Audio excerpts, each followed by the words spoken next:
এই রাত্রে আল্লাহ সুবহানাহু ওয়া তাআলা প্রথম আসমানে নেমে আসেন। আল্লাহ সুবহানাহু ওয়া তাআলা এই রাত্রিতে নেমে আসেন, তাদের ধারণা ভুল।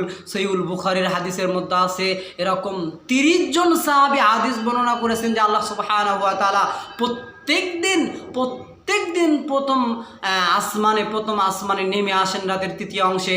এসে আল্লাহ সুবহানাহু ওয়া তাআলা বলেন যে তোমাদের কার কি লাগবে, কার কি প্রয়োজন, কার কি চাওয়ার আছে আমার কাছে চাও, আমি তোমাদেরকে প্রয়োজন পূর্ণ করে দিব। এরকমভাবে প্রত্যেক দিন তিনি এসে বলেন, এক রাত্রি বলেন না, প্রত্যেক রাত্রি প্রত্যেক দিনই আল্লাহ সুবহানাহু ওয়া তাআলা বান্দাদেরকে আহ্বান করে, বান্দাদেরকে ডাকে। ভুল ধারণা যে শবে বরাতের রাত্রিতে আল্লাহ সুবহানাহু ওয়া তাআলা ডাকেন, শবে বরাতের রাত্রে আল্লাহ সুবহানাহু ওয়া তাআলা এই সমস্ত আহ্বান করেন। জিনা, আল্লাহ তাআলা প্রত্যেক রাতে বান্দাদেরকে ডাকেন, বান্দারা তোমরা আমার কাছে ক্ষমা চাও। কিন্তু আমরা দুঃখজনক বিষয় হলো সত্য, আমরা এটাকে প্রতিদিনের রাতকে আমরা শুধু শবে বরাতের রাতকে বানিয়ে নিয়েছি যে আল্লাহ সুবহানাহু ওয়া তাআলা শবে বরাতের রাত্রে আসেন। এটা ভুল ধারণা।